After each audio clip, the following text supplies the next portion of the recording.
Welcome back. This is Evidence for the Resurrection, Part 4. I'm going to get right into it. More evidence for the resurrection, extra biblical support. This is a quote from a man named Josephus. It says, "Now there was about this time Jesus, a wise man, if it be lawful to call him a man, for he was a doer of wondrous works, a teacher of such men as received the truth with pleasure. He drew over to him both many of the Jews and many of the Gentiles. He was the Christ. And when Pilate, at the suggestion of the principal men among us, has condemned him to the cross, those that loved him at the first did not forsake him, for he appeared to them alive again the third day, as the evidence, or as the divine prophets had foretold these and 10,000 other wonderful things concerning him. And the tribe of Christians, so named from him, are not extinct at this day." This is written in the Antiquities of the Jews, Book 18, Chapter 3, from the works of Josephus. So we have a number of extra biblical Christian writers at the end of the first century and early in the second century who wrote that Jesus had indeed died. People like Ignatius and Clement of Rome and Polycarp all declared Jesus died and rose again. And then we also have a number of non-Christian writers who declared that Jesus died on the cross. We have Josephus at the end of the first century. Well, who was he?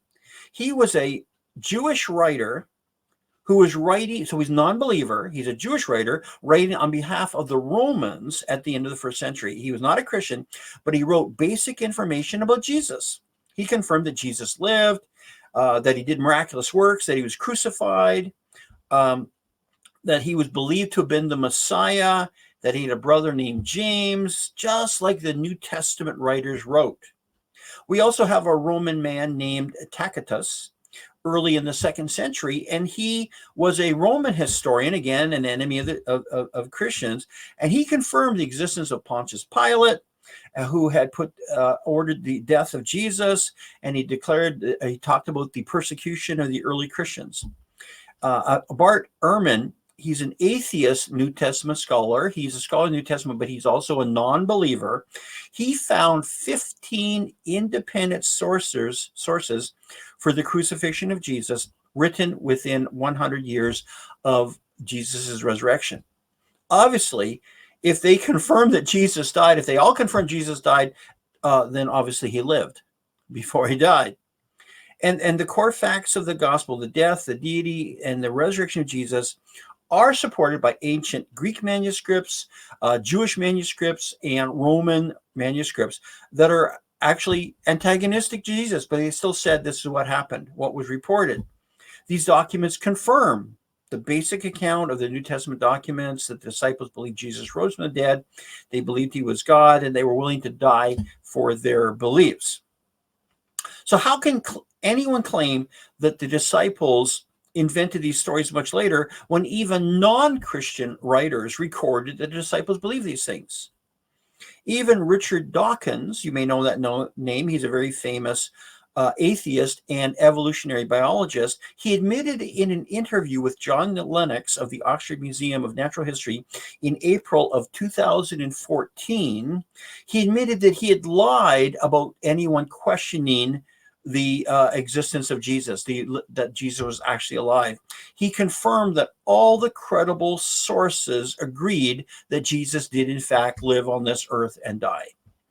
Although Richard still does not believe that Jesus rose from the dead, I think it's valid to ask why he lied. Why did he feel he needed to lie? Well, perhaps he understood that if Jesus really lived and did live, rise again, perhaps there are life-altering changes that we must be willing to make in our lives. So it's a historic fact Jesus lived and died on the cross. No doubt at all. Let's look at another argument.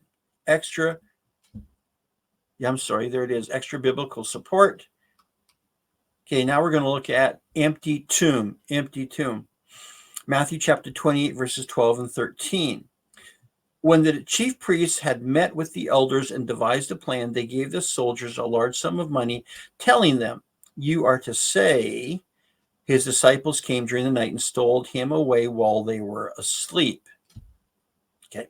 So how do we know the tomb was empty? Well, as already addressed, the New Testament writers said that the tomb was discovered by women. And in the first century Jewish culture, a woman's testimony in most circumstances was considered worthless. Okay.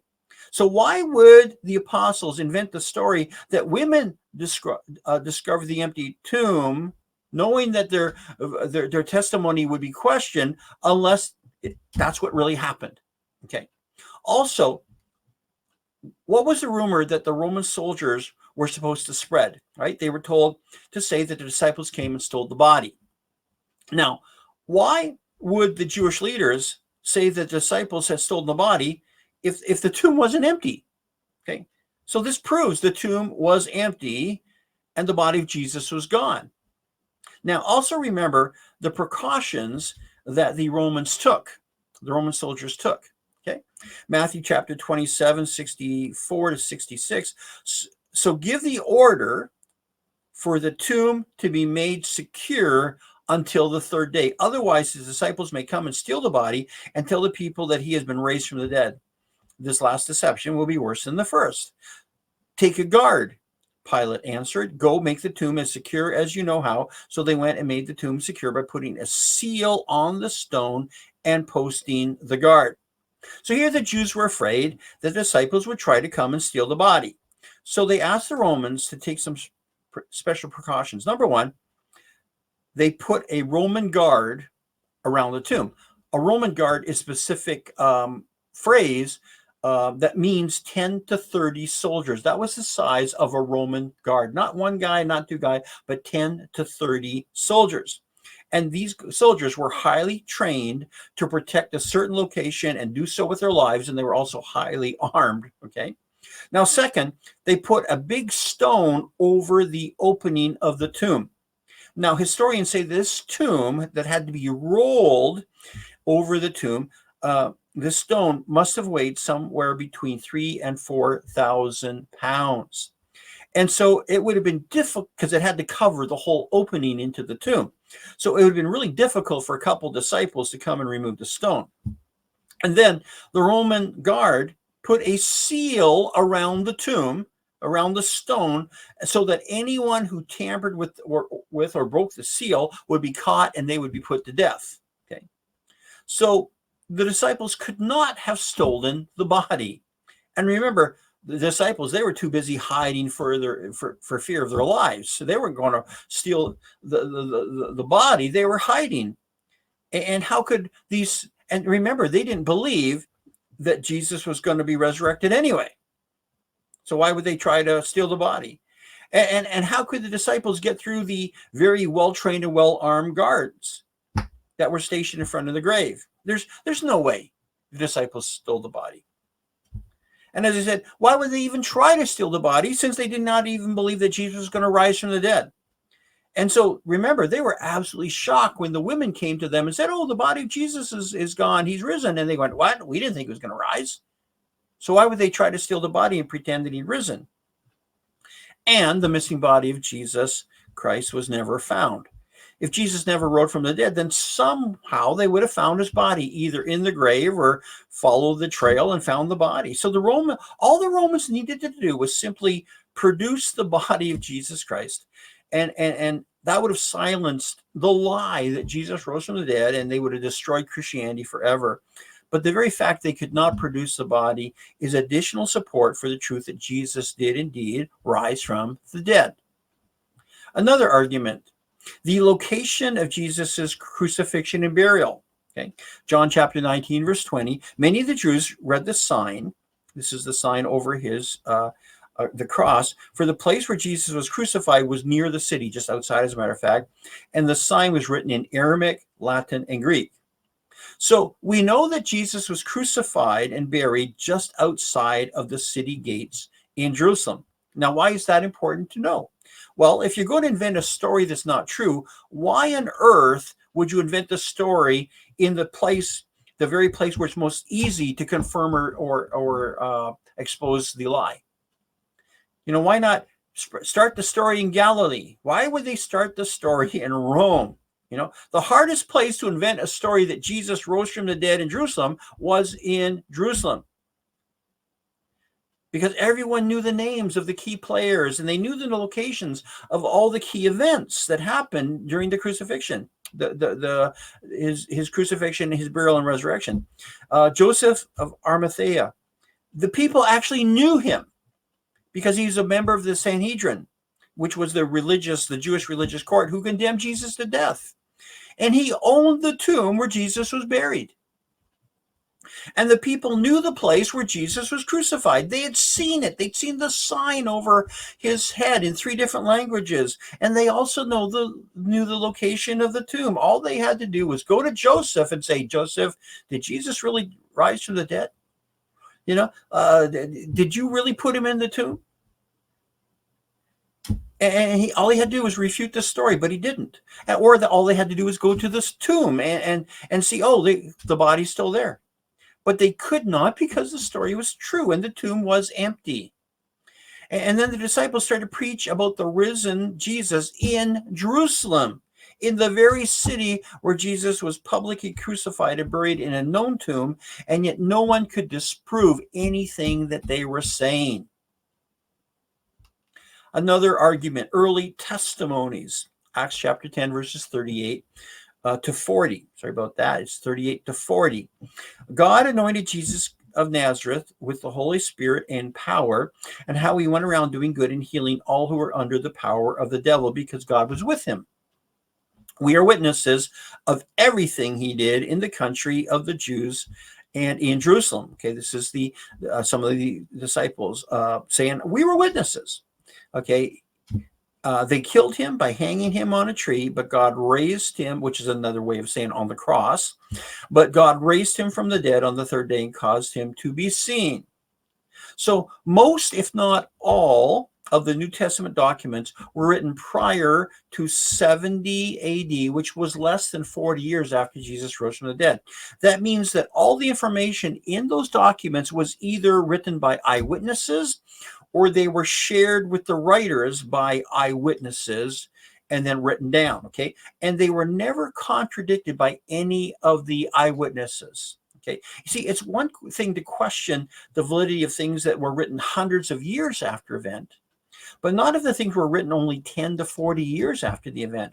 Like people who wrote about the First World War and Second World War, nobody questioned the validity of what they wrote because the books were written by eyewitnesses or by people who would talk to the eyewitnesses. And the same is true about the events surrounding the death and burial and resurrection of Jesus Christ. They were written written by eyewitnesses, or written due to the interviewing the eyewitnesses. Paul the Apostle, who wrote the epistles, was a man who encountered the resurrected Christ. And the first gospel was written no more than 10 years after the death and resurrection of Jesus Christ. We have 643 ancient copies of Homer's Iliad. Nobody questions their authenticity. And yet the earliest copies we have were written 900 years after the original copies. 900 years. We have several dozen copies of the Annals of Caesar. Nobody questions them. Yet the earliest copies we have were written almost 1,000 years after the original copies. However, we have over 30,000 ancient fragments, portions, and whole copies of the New Testament, all pointing to the validity of the resurrection of Jesus and the core truths of the resurrection and the message of Jesus.